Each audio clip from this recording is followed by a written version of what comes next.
tenemos el honor de que ella nos acompañara aquí en el mes de agosto. Vino a presentar resultados de una investigación. Era la primera vez que se medía en Uruguay el impacto de los programas de actividades de educación emocional en el currículum escolar.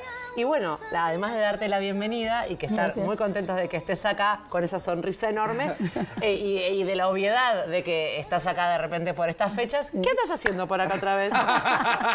Bienvenida. Bueno, es que Uruguay es mi país y me encanta estar en Uruguay, la gente, la familia. Mira, yo le decía, otro día estuve porque te preguntan, ¿no? De cómo estás y todo. Digo, mira, hace casi 20 años que estoy viviendo en España y he tenido la posibilidad de viajar a algunos países, no vivir, pero viajar. Y lo que nosotros vivimos en Uruguay no se vive en ninguna otra parte. No se vive, ¿eh? Es que como uno cuando está no lo ve. No lo vemos, porque a veces estamos en nuestra zona de comodidad y a veces de queja. Exacto. Y la queja a veces no nos permite ver lo grandioso que es este país, sobre todo su gente, ¿vale? Y los progresos que ha hecho el país desde todos estos años hasta ahora. Yo veo, siempre digo lo mismo, veo un país que va tirando hacia adelante. Despacito, porque somos... Despacito. Somos tranquilos, pero... Somos tranquilos, sí, somos tranquilos, pero la gente es maravillosa. Hay problemas como en todos lugares. El tema está en cómo estos problemas los enfrentamos. Porque si enfrentamos el problema posicionado desde un problema, evidentemente la solución, si siempre miro lo mismo y veo lo mismo, voy a obtener los mismos resultados porque siempre voy a hacer lo mismo. Pero si nosotros miramos desde una perspectiva diferente y nos posicionamos, nos movemos un poquito más, quizás la visión sea un poco más diferente. Cuando Flor comentó del tema de la violencia de género y los femicidios, yo le decía que también tiene que ver con la educación emocional. ¿Estoy equivocado? Correcto. No, para nada, para nada. La educación es la actividad, tiene la capacidad de transformar vidas. La única profesión en el mundo que transforma vidas es la educación. Por ahí tú, por ejemplo, puedes ir al doctor porque tienes, por ejemplo, ¿no? Tienes un problema específico o tienes un tumor, te lo tienen que extirpar y durante un tiempo tú te cuidas y te cuidas muy bien porque te han extirpado un tumor, porque tienes que cuidar tu salud, pero luego cuando pasan los años parece como que se te olvidara que es el hecho tan fundamental y entraras como en una nebulosa, una especie de espejismo. Y de repente, no sé, te vas a un restaurante, comes con alguien, sabes que no tienes que comer con sal, pero dices, venga, que un poquito no hace nada, venga, que solamente una vez. Y quedas envuelto en este espejismo. Sin embargo, lo que proporciona la educación al ser humano transforma la vida del ser humano. ¿Por qué? Porque nos ayudan las relaciones sociales, en los vínculos, en lo que aprendemos. Pues la lectura recorre toda nuestra vida, o sea, nos va a ayudar siempre. Entonces, creo que la educación es transformadora. No solamente de saberes, pero la educación tiene todo este otro componente emocional que es necesario trabajarlo. Si nosotros no gestionamos adecuadamente nuestras emociones, pasa lo que pasa en la sociedad. Hay poca tolerancia a la frustración, poca empatía. ¿Y la empatía qué me trae? Y me trae no pensar que tú también eres un ser humano. La empatía que me trae no controlar la violencia. Cuando nosotros no controlamos la violencia, pasa lo que pasa. Cuando nosotros, en relación a las muertes, a la violencia de género, ¿no? Pasa lo que pasa.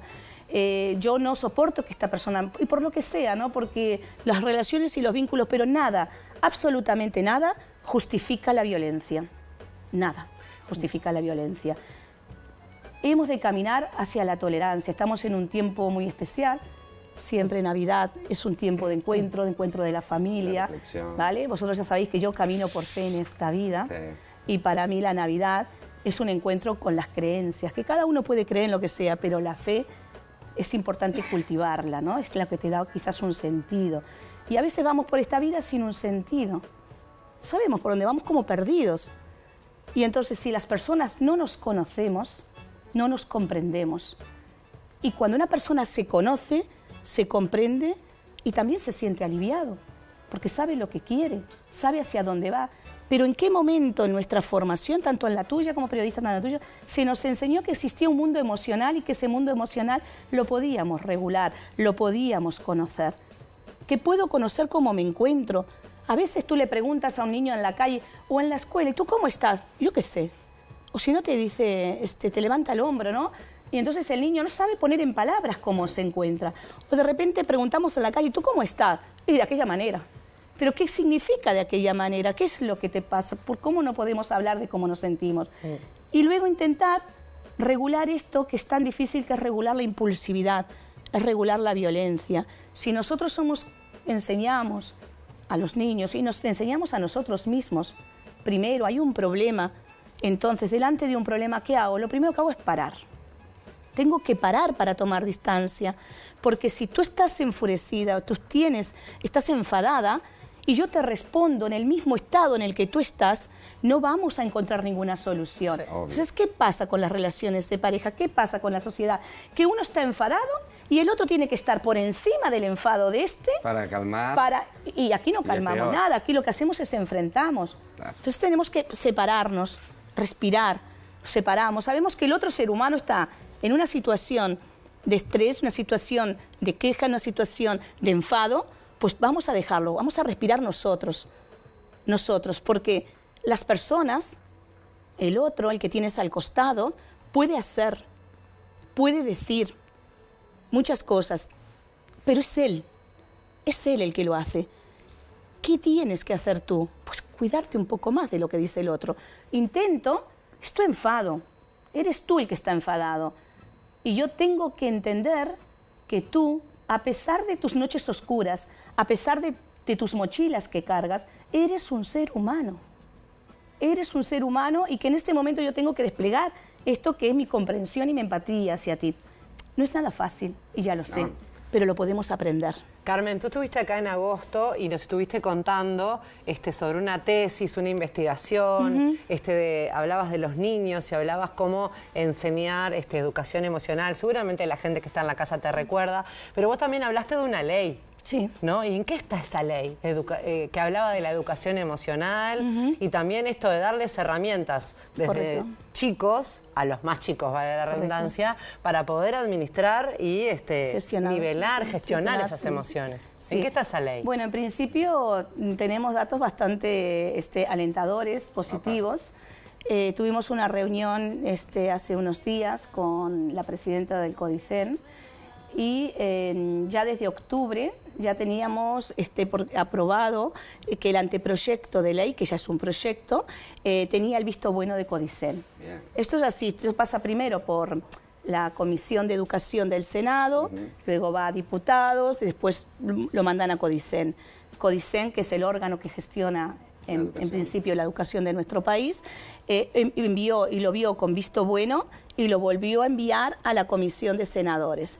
Todos los senadores y los diputados con los cuales toda la comisión que hay detrás de esto, no sé, se han entrevistado y nos hemos entrevistado, todos ven con buenos ojos este proyecto de ley que implica que tanto en la formación docente como en los profesores que ya se han recibido, incluir formación para que se formen en actividades de educación socioemocional. Bueno, esa es la idea. Claro, ahora actualmente con la nueva transformación educativa, que es un programa, que es un programa por competencias, han incluido la competencia emocional, la han incluido. El tema está ahora, bueno, ¿cómo formamos a esta gente para que esta competencia que ya nos están parando y nos dice que lo podemos hacer, cómo formamos a esos docentes? Bueno, vamos a darle la posibilidad de que se puedan formar. Nosotros desde la Universidad de Montevideo, claro, que es privado, cobramos muy poquito, no estoy aquí haciendo publicidad, pero la idea es que otras universidades, otros institutos también puedan sumarse a la iniciativa, pero que esto sea gratuito para la gente, para los maestros, que sea gratuito. Y esa es la idea por la que caminamos desde el año 2017. Bueno, ¿y qué tan cerca estamos entonces de poder hacer esa formación? Porque es fundamental. Sí. Porque no es de un día para el otro la ley que diga, bueno, sí, vamos a aplicar la educación emocional no, porque los maestros y los profesores estamos formados en otra época. Correcto. A ver, en principio hemos tenido el visto bueno de la presidenta del CODICEN. Inclusive ella nos ha propuesto, ¿qué actividades podemos hacer? Ha estado muy abierta a lo que le podamos nosotros también ofrecer, ¿no? Pero por otro lado, paralelamente tenemos algunos institutos de formación docente en nuestro país que ya están aplicando, pero claro, me refiero a quién, al Instituto María Auxiliadora de las Piedras, que da formación, el magisterio, me refiero a la Universidad de Montevideo, que también da formación en magisterio, que ya están capacitando y formando a estos futuros maestros. El problema está en toda la amplia gama de lo que es el sector público, que aún carecemos de esta formación. Entonces sería muy interesante que pudiéramos, en principio, dar pinceladas a los estudiantes y decirles, existe esto, también podemos ir por este lado, mostrar las investigaciones que hay en el campo de la educación, de la neurociencia, que nos dicen que los estados emocionales afectan al organismo. Lo sabemos todos, lo sabemos de la época de los griegos, pero claro, vivimos con esta mente dualista, ¿no? De esto de famoso René Descartes, racionalismo filosófico, donde lo más importante era lo que yo puedo pesar, lo que yo puedo medir, lo que yo puedo observar del ser humano.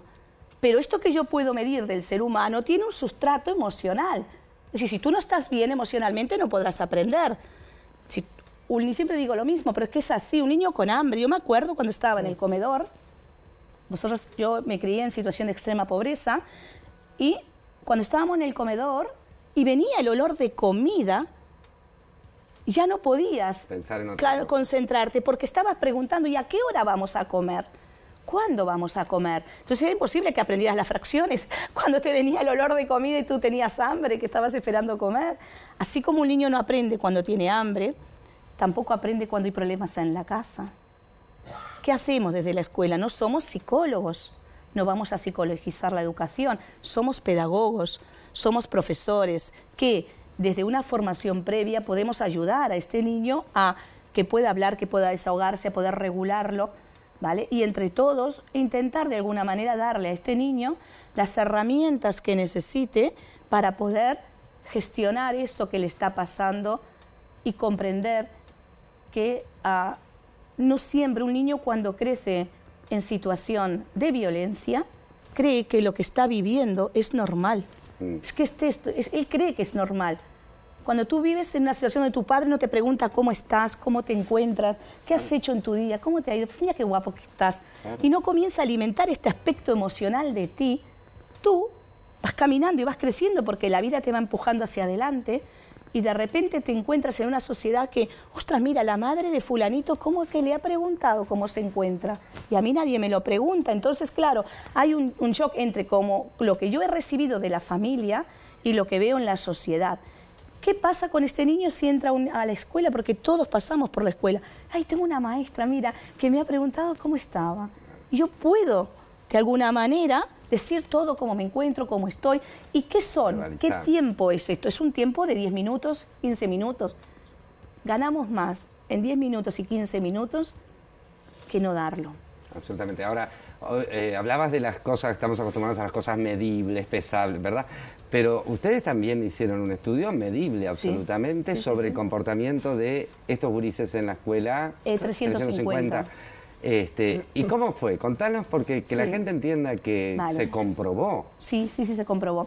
Nosotros, aquí en una escuela, en Uruguay. ¿Casaballe era la escuela? Sí, era de Casaballe. Nosotros, quiero deciros que esta investigación que se llevó, que está inscripta dentro de una tesis doctoral, ¿vale?, partía de un antecedente previo que en el año 2019 hemos trabajado con 40 centros educativos en nuestro país desde el altruismo total, con el paraguas de la Universidad de Montevideo, que nos ofreció una plataforma Zoom. Porque a veces digo, ¿cómo te vinculas? Me vinculo con la Universidad de Montevideo porque fueron los únicos que me dijeron, mira, nos interesa este proyecto. ¿Cómo podemos tirar adelante este proyecto? Le digo, bueno, necesito una plataforma Zoom para capacitar. Nos pusimos en contacto con 40 directores, surgieron muchos más, pero no podíamos abarcar. Y desde España yo daba clase a estos profesores, que eran casi 1000. ¡Qué divino! Entonces, con Fernando Otero, el doctor Fernando Otero, recogimos unos datos porque construimos un instrumento de evaluación. Evaluamos las competencias emocionales de 10 escuelas de esas 40, hicimos un piloto para verificar si el cuestionario que estábamos utilizando, que medía las competencias emocionales de los alumnos en marzo, era fiable. efectivamente fue fiable, le aplicamos, bueno, un coeficiente de Cronbach y aplicamos durante 10 meses actividades de educación emocional, formando previamente a los docentes y en diciembre evaluamos. Y vimos claramente una tendencia a la baja de determinados comportamientos de riesgo de los alumnos. Entonces, este antecedente me sirvió para poder aplicar en Unidad Casaballe, en la Escuela 350, que la directora es Paula Ponzoni, una excelente directora. Me dieron permiso las autoridades de primaria y entonces le pregunté a las maestras qué era lo que les preocupaba a las maestras de la educación en ese momento. ¿Qué les preocupaba? Pues le preocupaba la violencia, le preocupaba la tristeza de los niños y le preocupaba las faltas. También les preocupaba el clima, como cuarta variable les preocupaba el clima. En ningún momento aparecieron los saberes como preocupantes. Les preocupaba el ser humano, les preocupaba el niño. Vosotros sabéis, y la gente sabe, que la cuenca del Casaballe es una de las zonas más pobres, junto con otras de la ciudad de Uruguay, pero es la que más hijos le da al país. Es la que más hijos le da al país y mayor nivel de violencia tiene. Entonces, con estas 4 variables, formamos a los docentes, aplicamos programas de educación emocional y luego, a final de curso, evalué las variables iniciales que tenían los alumnos. Bueno, ¿cómo están los alumnos en violencia, en faltas, en tristeza y cómo es el clima escolar? Durante 10 meses lo evalué y terminamos con datos sumamente alentadores. Habían bajado, la violencia exponencialmente había bajado. Otra de las cosas que había bajado eran las inasistencias, porque a veces decimos, no hay inasistencia. No, sí que hay. Los niños faltan, y faltan muchas veces los 5 días a la escuela. ¿Vale? Y yo, cuando hablé con la directora y hablé con las autoridades de primaria, digo, estos datos, pensad que estos datos se van a publicar. Esto es una investigación. Si yo puedo publicar estos datos, me dijo la directora, tú para adelante, porque es lo que hay. Y entonces, había niños que no iban a la escuela. 5 días, faltaban otros 5 días. Logramos que esos niños de que 5 días no iban a la escuela, logramos que faltaran 2 días. Terminamos con 2 niños que faltaban. La violencia había bajado. La tristeza, si bien no tuvo, no había bajado exponencialmente, también había bajado y se notaban los registros cómo había bajado la tristeza de los niños. Y otra de las cosas es que, yo decía, también le decía, lo digo porque la violencia, nosotros investigamos dónde se daba más la violencia, si en el pasadizo, si a la hora del patio, si en educación física. Donde más se daba la violencia, el más alto índice de porcentaje, un 72% de violencia se generaba en el aula. ¿Mira? Era en el aula. ¿Qué nos quiere decir? Pues le digo a la directora, lo digo, sí, porque esta es la realidad, Albana, lo decimos. Se daba en el aula, luego empezó a bajar la violencia. ¿Por qué? Porque los maestros tuvieron herramientas. ¿Qué pasa cuando un profesor va a secundaria y de repente ve que aquel está silbando, que el otro coge el móvil, que el otro mueve una silla, que el otro, ¿en qué ambiente? Y otro que falta 3 o 4 veces. ¿Cómo se siente ese profesor? El malestar docente es una realidad. Y hay un burnout, lamentablemente hay una desilusión cuando el magisterio y la educación nos tendría que generar ilusión porque estamos educando el futuro de nuestro país. Pero me siento como que no cumplo mi función de educador por todas estas variables que son de peso, que me están minando la ilusión.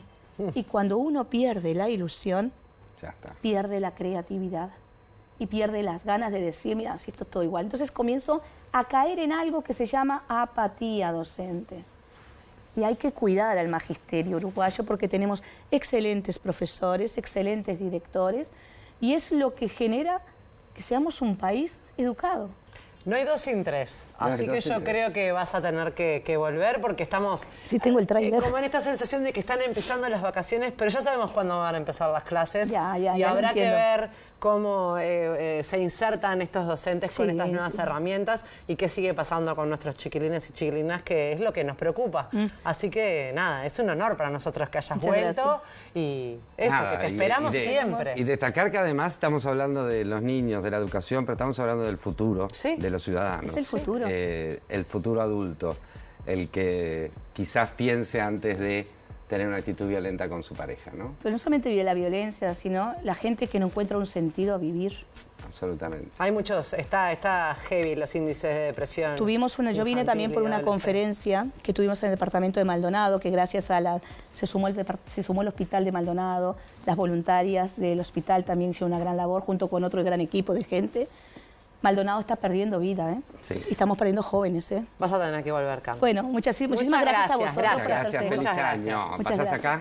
No, me voy. Bueno, pero ahora te quedas acá conmigo porque Fito se tiene que ir. ¡Correcto! Pero vos te quedás conmigo. Yo me la quedo.